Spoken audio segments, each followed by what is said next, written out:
first movie was an origin story of these characters coming together, and there are real advantages to doing an origin story. This movie begins with this group already together, and it's not meant for people who've seen the first film either.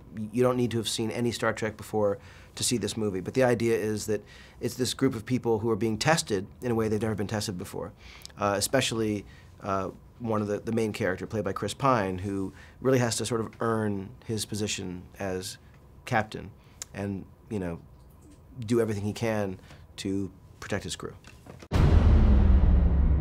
You know, first of all, the studio sort of required us to shoot in 3D. They said, we have to do that for the economics of it, you know. So I was really bummed because I am not a huge fan of 3D at all. So approaching this thing, I went in very cynically, and I knew I wanted to shoot the movie on film, and I knew I wanted to shoot it anamorphically, which means we couldn't shoot it native 3D. But I wanted to make the version of the movie that was the version I wanted to make in 2D, and I thought if we can augment it and make it even cooler in 3D, great. Well, luckily, we're working with an amazing stereographer and a 3D crew, and we've been doing work converting the movie, and there's this myth that if you do a movie that's not shot natively in 3D, it can't look as good, which is absolutely not true. The look of the movie, I think there are some tricks and techniques that are being used that have never been used before. I think the look of this 3D is, you know, is beyond what we've seen before, especially because of the IMAX. The frame of the IMAX is so much bigger than the frame of a 35mm frame, so the resolution is incredibly high. And in this movie, all the exterior shots are done in IMAX, whether filmed or rendered if it's a CG shot. So the cool thing is there, you got this massive scale plus the 3D. So I think it's going to really be a cool experience for the audience. Benedict is an amazing actor. He is someone who brings this incredible intelligence and depth and truth to whatever he does. When I saw Sherlock, I thought, oh my God, here's a guy who is making Sherlock Holmes into a character that I absolutely relate to, love to watch, who makes me laugh. I really feel for him. It's Sherlock Holmes, and somehow Benedict Cumberbatch is completely bringing it to life and making it real. We needed someone for this character in the movie. We needed someone, an actor, who was going to ground the character, make him relatable, and be frightening and intense and believable, not because he's raving and insane, but because he's rational.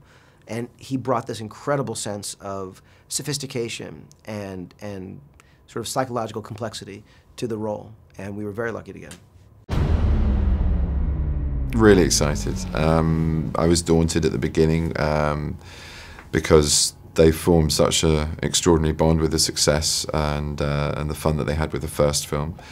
But like everything that J.J. sets about to do, a lot of it's really motivated by family, and he made me feel very welcome into that family very early on, as did the cast. And you know, I think I've got some really great friends out of it, Zachary and Chris and everyone, Carl and John, and you know, it's a lovely bunch of actors to work with.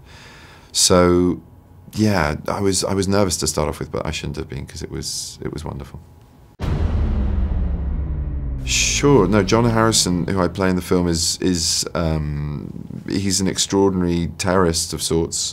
He uses himself as a warrior and with weapons and close-hand combat to just reap devastation and havoc wherever he goes, and a trail of destruction follows him. But also, what's really interesting from an acting point of view, beyond doing the stunts and choreographed fight sequences that involves, which were, you know, taken to a new level for me as an artist. I'd never done that before, and a lot of the preparation was to be in physical shape for that.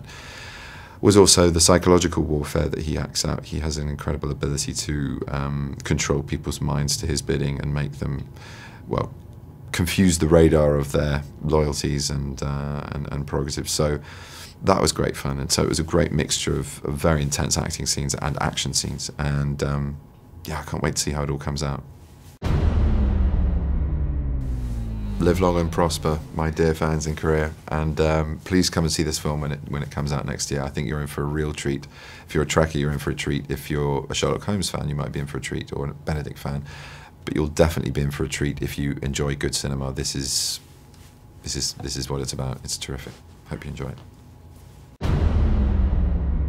I mean, I think these two characters naturally operate from very differing places, and this movie is no exception. It's just an undercurrent of who these characters are, and I think in this movie in particular, each of these characters learns from the other one about how more fully to be effective in their job and in their lives.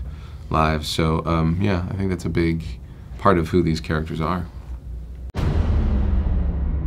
J.J's, he just always seems so happy and joyful and positive and creative. I remember on the last publicity tour, he always had a black notebook in his hand, and he was constantly taking notes about the projects that he was working on and ideas that he had. And he's an incredible multitasker. He's able to handle many different elements of the filmmaking process at once. He's an incredible master of the camera and its movement. I remember one scene in particular, a big action scene, where he was able to basically figure out the shot list in 15 minutes for a scene that took a week and a half to shoot. He's an incredible talent.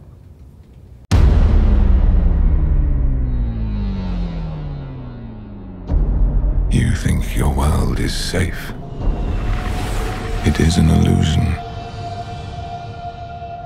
A comforting lie told to protect you. Enjoy these final moments of peace, for I have returned to have my vengeance.